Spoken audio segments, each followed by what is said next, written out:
Kabila Kabange a signé il y a peu l'ordonnance portant convocation à Kinshasa, capitale de la RDC, d'un forum national dénommé, mesdames et messieurs, Dialogue politique national inclusif.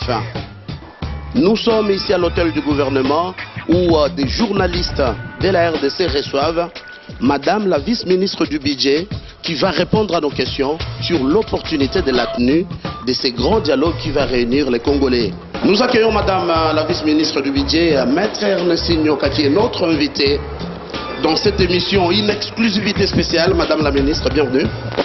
Sentez-vous à l'aise, prenez place. Salut d'abord. Bonjour Atamina. Bonjour. Bonjour.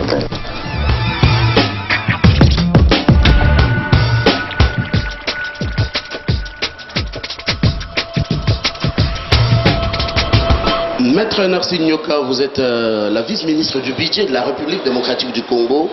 Devant vous, des journalistes que vous connaissez déjà. Mamina Masengo de Biohan, merci Mamina d'être là. Blaise Bokokia de la RTNC, merci Blaise d'être avec nous. Élisée Odia de Congo Web, merci d'avoir répondu à notre invitation. Bien sûr, mesdames et messieurs, avec moi, que vous connaissez, Mathieu Kamango de Télé 50.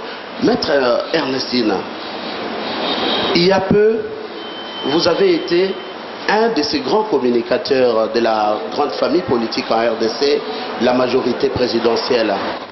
20 ans comme avocate en RDC. Et aujourd'hui, vous êtes la vice-ministre du budget de la République démocratique du Congo. Le chef de l'État vient de signer une ordonnance il y a peu convoquant ces grands forums nationaux qu'est le dialogue inclusif. On aimerait savoir, en priori, quelle est l'opportunité de la tenue de ce dialogue national? Merci Mathieu, merci pour cet honneur que vous me faites, Madame Amina, Monsieur Blaise, Madame Odia, Mathieu vous-même.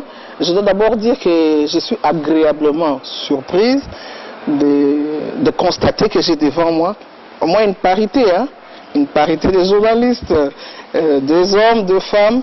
Je dois dire que ça me fait énormément plaisir et je me dis que les femmes ne nous sommes pas battues pour rien. C'est que quelque part, des intelligences existent, des compétences existent. Eh bien, pour rentrer à votre question, quelle est l'opportunité du dialogue? Il y a opportunité qui est le dialogue, ou sinon que le dialogue puisse se tenir en RDC. Je pense que si nous faisons un tour d'horizon par rapport à tous les processus électoraux que nous avons déjà vécu jusque-là, les scrutins de 2006, les scrutins de 2011, le chef de l'État, le président Joseph Kabila Kabange, lui-même l'a rappelé dans son adresse à la nation. Ces scrutins, il est vrai, ont été émaillés d'un certain nombre de conflits. Aujourd'hui, le dialogue, s'il doit intervenir, c'est pour que les fils et les filles du pays puissent, autour des questions qui intéressent les élections, des questions qui, lorsque nous parlons élections, c'est-à-dire que nous voulons mettre un point assez important à l'avancement du processus de la démocratie. Parce que vous savez, nous sommes une jeune démocratie qui veut avancer, qui veut aller loin, comme on le dit, prépare sa monture. Eh bien, nous sommes en train de nous préparer pour avoir le grand saut. Et pour se préparer au processus électoral, puisqu'il intéresse tout le monde, puisque c'est une question capitale pour le peuple congolais, il va falloir, autour d'une même table, que les Congolais parlent. Il ne s'agit pas ici de faire parler simplement la famille politique du chef de l'État dont nous faisons partie. Donc il n'y a pas que la majorité, il n'y a pas que l'opposition, il n'y a pas que la société civile, c'est tout le peuple congolais qui doit se retrouver. Et par rapport à cela, de manière assez précise, je crois, pour emprunter le mot du chef de l'État, c'est parler de la manière la plus claire, sans tabou. Madame la vice-ministre, avant que je passe la parole à mes confrères qui ont beaucoup de questions à vous poser sur les formats, les contenus, est-ce qu'il y aurait une différence entre ces dialogues et les concertations nationales qui venaient de se dérouler en RDC, parce que c'est presque le même format, un comité préparatoire, et puis on va retrouver un présidium. un commodérateur. On va retrouver des commissions avec des thématiques et puis un comité de suivi tel que l'ordonnance signée par le chef de l'État élu à la télévision nationale l'a annoncé.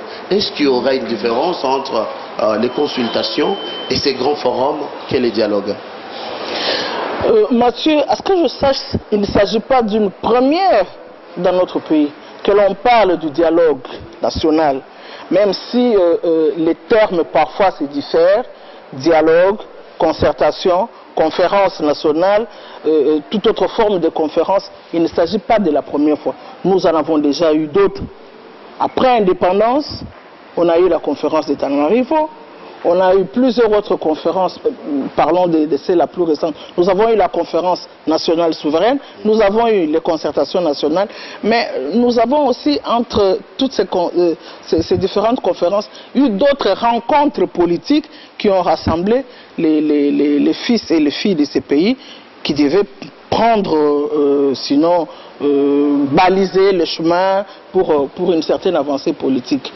Et donc, il y a un format qui fait un peu comme standard, si je peux m'exprimer ainsi. Une commission préparatoire est toujours importante.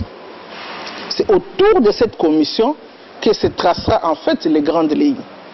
C'est autour de cette commission que divers acteurs politiques, société civile, vont se rencontrer. C'est autour de cette commission qu'il va se décider, en fait je peux dire, des termes de référence. Nous allons au dialogue, il est vrai, pour voir qu'est-ce que nous ferons de nos élections, mais quels sont les grands thèmes que nous retenons.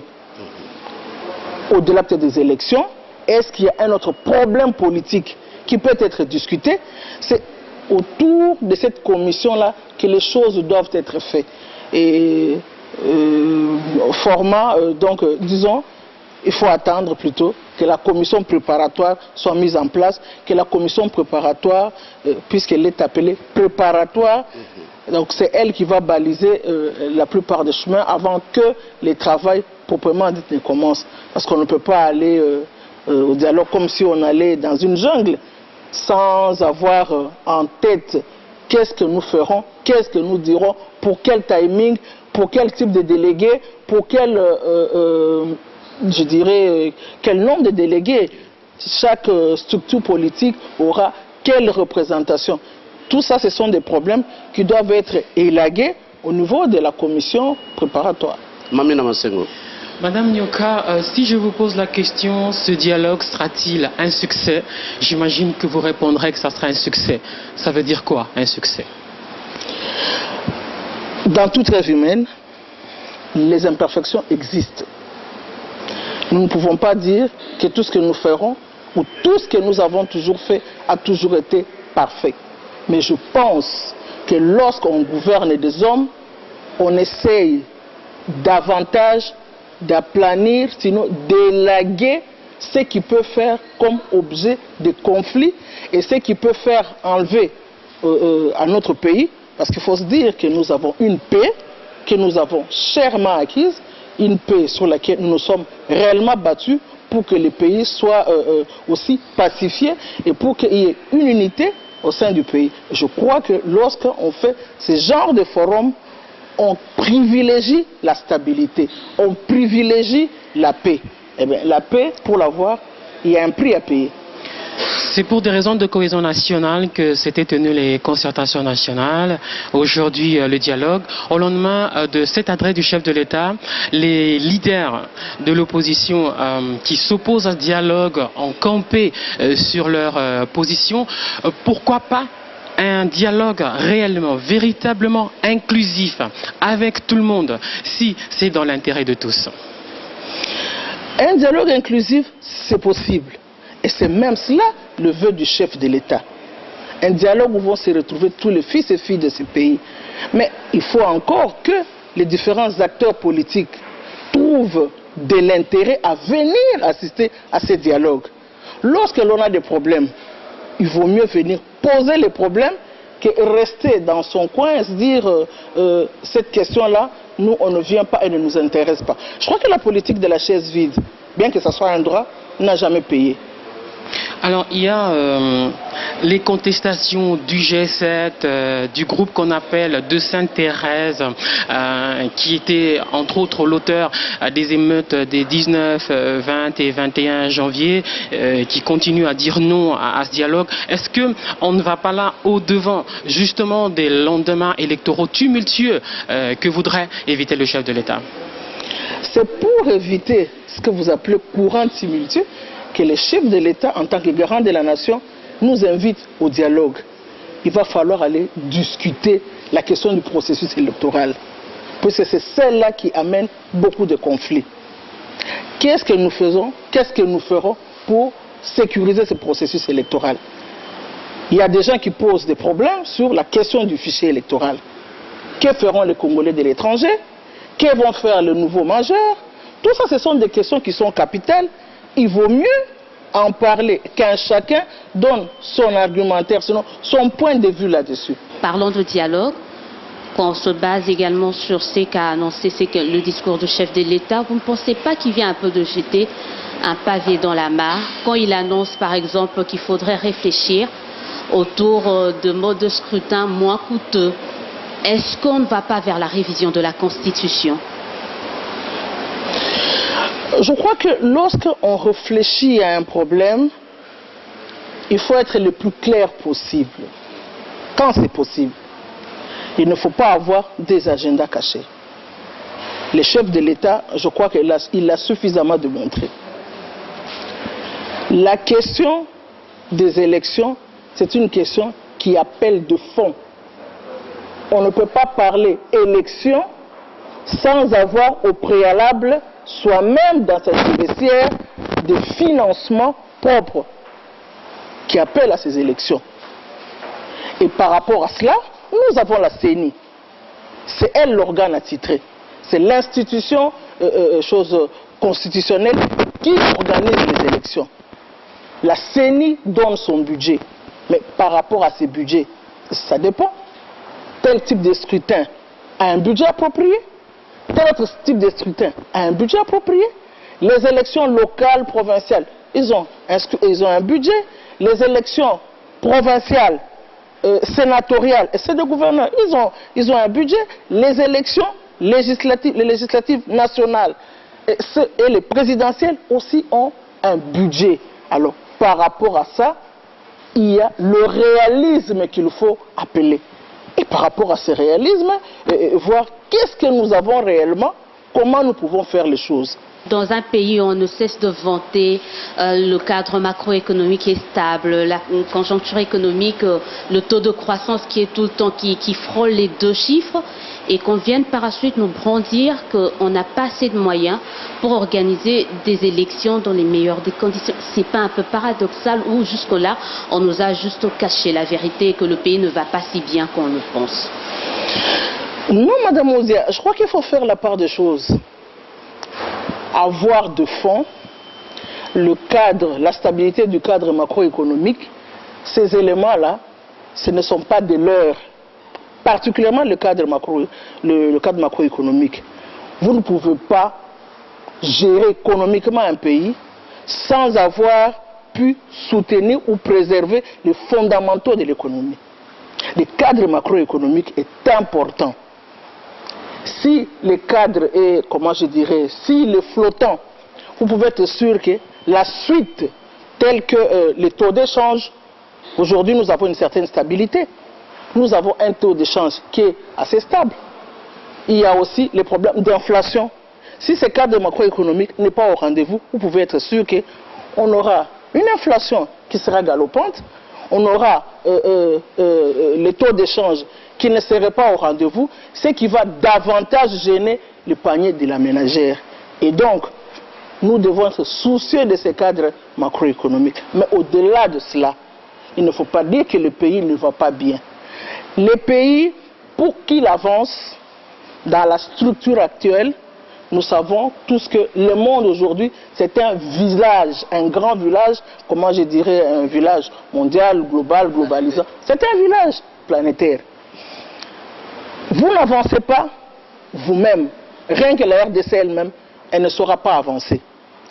Pour avancer, vous avez ce qui est le cadre de facteurs endogènes au pays, ce qui vous appartient vous-même, où est-ce que vous-même vous faites des efforts, mais vous avez la structure internationale, ce qui est exogène. Et à ça, vous n'échappez pas. Lorsque on a les questions, on a le cadre macroéconomique stabilisé, nous nous battons pour pouvoir contrecarrer d'abord ce qu'il y a chez nous. Mais ce qui est de l'extérieur, vous n'avez pratiquement pas, disons, une décision à prendre là-dessus. Vous ne faites que suivre le cours des choses.